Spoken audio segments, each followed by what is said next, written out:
আত্মীয় স্বজনের সঙ্গে নিকটস্থ আত্মীয় স্বজনের সাথে তুমি ভালো ব্যবহার করো।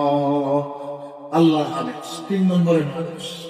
1 নম্বরের আদেশ হলো আল্লাহর ইবাদত করো, শিরক মুক্ত ইবাদত। 2 নম্বর মাতা-পিতার সাথে ভালো ব্যবহার করো। 3 নম্বর নিকটস্থ আত্মীয় স্বজনের সাথে ভালো ব্যবহার করো। সুবহানাল্লাহ। এই যে মনে করেন ঈদ চলতেছে, কোরবানির ঈদ, আপনার তো অনেক নিকটস্থ আত্মীয় স্বজন, ভাই, ভাতিজা, বোন, ফুফু, চাচা, জ্যাঠা, এরা আমাদের নিকটস্থ আত্মীয়। কিন্তু দিনকে দিন, মাসকে মাস, বছরকে বছর আমরা এদের সাথে অনেকেই এমন আছে যার কথা বলে, কি বলে না, কথা বলে না, সম্পর্ক ভালো না। ভাই অবস্থা আত্মীয় স্বজনের সাথে রক্তের সম্পর্ক, আত্মীয় স্বজনের সাথে ভালো ব্যবহার করা, এটা কার আইন? আল্লাহ আইন। আল্লাহ বলেন ওয়াবিলি কুরবা, নিকট আত্মীয় স্বজনের সাথে তুমি ভালো আচরণ করো। বলেন তো দেখি, ভালো আচরণ কি মাসকে মাস খবর না নেওয়া, কথা না বলা, এটা কি ভালো আচরণ? এটা কি ভালো আচরণ? না, এটা ভালো আচরণ নয়। আল্লাহ বলেন ভালো আচরণ করো। কোরআন কারীমের আরেক জায়গায় আল্লাহ বলেন إن الله يأمر بالعدل والإحسان وإيتاء ذي القربى আল্লাহ বলেন ইয়াসুলুনি আমি রব্বুল আলামিন তোমাদেরকে 3টা আদেশ দিয়েছি, 3টা আদেশ। 1 নম্বরে আমি রব্বুল আলামিন তোমাদেরকে আদেশ দিয়েছি পরস্পর তোমরা ইনসাফ করো, ইনসাফ। 2 নম্বরে বললে ইহসান, পরস্পর তোমরা ভালো ব্যবহার করো, ইসলাম করো। 3 নম্বরে ওয়াইতা'il কুরবা, নিকট আত্মীয় স্বজনের সাথে তোমরা ভালো আচরণ করো।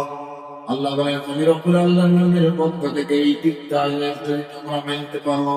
আমি রব্বুল আলামিন ঘোষণা দিলাম আমি আল্লাহ নসিহত করতেছি লাআল্লাকুম তাযাক্কারুন, তোমরা যদি দুনিয়ার আল্লাহ এই আদেশগুলো মানতে পারো, এই নসিহতগুলো মানতে পারো, লাআল্লাকুম তাযাক্কারুন, অবশ্যই অবশ্যই তোমরা সোনারি মানুষ হিসাবে হয়ে যাইবা। সুবহানাল্লাহ। নিকটস্থ আত্মীয় স্বজনের সাথে ভালো ব্যবহার করো। যারা আত্মীয় স্বজনের সাথে ভালো ব্যবহার না করে, দুর্ব্যবহার করে, সম্পর্ক ছিন্ন করে, মাসকে মাস, দিনকে দিন, বছরকে বছর কথা বলে না, তারা কোনোদিন জান্নাতে ঢুকতে পারবে না। কোথায় ঢুকতে পারবে না? জান্নাতে যাইতে পারবে। কথাটা কি আমার হাদিসে রাসূল বলেন قال النبي صلى الله عليه وسلم لا يدخل الجنة غادر, আল্লাহ বলেন ও আমার মায়ের উম্মতের দল, ওই ব্যক্তি কোনদিন আল্লাহর জান্নাতে প্রবেশ করতে পারবে না যেই ব্যক্তি আত্মীয় স্বজনের সাথে দুর্ব্যবহার করে, আত্মীয়তার সম্পর্ক ছিন্ন করে। ওই ব্যক্তি কোনদিন জান্নাতে প্রবেশ করতে পারবে না। এই জন্য আত্মীয় স্বজনের সাথে ভালো ব্যবহার করতে হবে, কারণ আত্মীয় স্বজনের সাথে ভালো ব্যবহার করা মানে জান্নাতের পথ রেডি করা। আর আত্মীয় স্বজনের সাথে খারাপ আচরণ করা মানে জান্নাতের পথ বন্ধ হয়ে যাওয়া, জাহান্নামের পথের দিকে হাঁটা। নাউযুবিল্লাহ। এই জন্য ভাই বুঝুন, আমাদের আত্মীয় স্বজন, ভাই, বন্ধু বান্ধব, বোন, ভগ্নিপতি ইত্যাদি যারা আছে, যাদের সাথে আমাদের যোগাযোগ নাই, তওবা করা উচিত। একটু তওবা করে তাদের সাথে সুসম্পর্ক গড়ে তোলা এটা উচিত। কারণ এদের সাথে যদি সম্পর্ক ভালো না থাকে, আত্মীয় স্বজনের সাথে যদি সম্পর্ক ভালো না থাকে, আত্মীয় স্বজনের সাথে সম্পর্ক ভালো না থাকার কারণে আল্লাহর সাথেও সম্পর্ক ভালো থাকে না। যাদের আত্মীয় স্বজনের সাথে ভালো সম্পর্ক, আল্লাহর সাথে তাদের সম্পর্ক ভালো। আর আত্মীয় স্বজনের সাথে তাদের ভালো সম্পর্ক নাই, আল্লাহর সাথেও তাদের ভালো সম্পর্ক না। এই জন্য হাদিসের ভিতরে রাসূল বলেন قال النبي صلى الله عليه وسلم أفشوا السلام وارفعوا الطعام واصلوا الأرحام وصلوا بالليل والناس نيام তাদখুলুল জান্নাতা বিসালাম। রাসূল বলেন, ওমর মেয়ের উম্মতের দল, যদি দুনিয়ার উপরে তুমি চারটা কাজ বেশ করতে পারো, এই চার কাজ করার মাধ্যমে তুমি আল্লাহর জান্নাতে নিরাপদে যেতে পারবে। এক নম্বরের কাজ হলো আফসুস সালাম, বেশি সালাম দেওয়া। দুই নম্বরে আদায় মুক্ত হওয়া, বেশি মানুষকে খাবার খাওয়ানো। তিন নম্বরে সিলুল আরহাম, রক্তের সম্পর্ক আত্মীয় স্বজনের সাথে ভালো সম্পর্ক রাখা।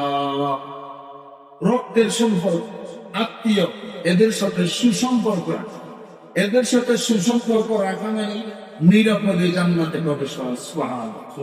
আর এদের সাথে সম্পর্ক ভালো না থাকা মানে জান্নাতের পথ বন্ধ হয়ে যাওয়া, জাহান্নামের দিকে হাঁটা। এই জন্য ভাই এখনো সময় জানি না কোন দিন মালাকুল মউত আজরাইলের সাথে সাক্ষাৎ হয়ে যাওয়া, তখন যেন আফসোস করতে না হয়, এই চোখ বন্ধ হওয়ার আগে আফসোস করা দরকার। চোখ বন্ধ হওয়ার পরে যদি আফসোস করি, এই আফসোসের কোনো মূল্য আছে? ওই আফসোসের কোনো মূল্য আছে না।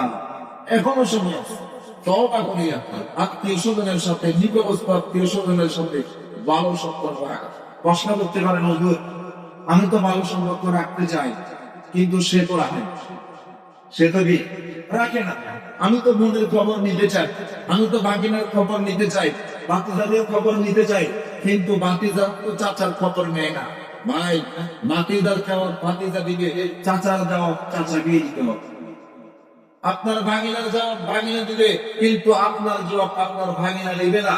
আপনার কিয়ামতের ময়দানে যদি আল্লাহর আসামির কাঠ ধরায় আপনাকে দাঁড়াইতে হয়, তখন কিন্তু আপনার জবাব আপনাকেই দিতে হবে।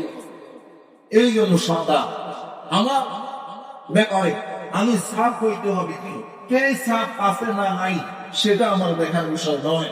আমার দেখার বিষয় আমি সাফ আছে, আমি স্বচ্ছ আছে কিনা, এটা হলো আমার দেখার বিষয়। আমরা তো সবসময় নিজের চাইতে অন্যের চিন্তা করে একটু বেশি, নিজের ভিতরে সব 2 নম্বরে, কিন্তু আরেকজনের 2 নম্বরে নিয়ে মাথা রাখবে, আরেকজনের 2 নম্বরে নিয়ে মাথা না, আরেকজনের 2 নম্বরের জবাব সে দিবে, কিন্তু আমার 2 নম্বরের জবাব তো আমাকে দিবে। কি বলেন? আমাদের 2 নম্বরের জবাব কি আরেকজন দেবে? বুঝতে পারবেন? আমার কবরের জবাব কি আরেকজন দিবে? না, আমাকে দিতে হবে। কিয়ামতের ময়দানে আমার আসামি কাঠগড়ায় কি আরেকজন দাঁড়াবে? আমার পক্ষে কি আরেকজন সুপারিশ করবে? আমার মায়েরগুলা কি আরেকজন খাবে?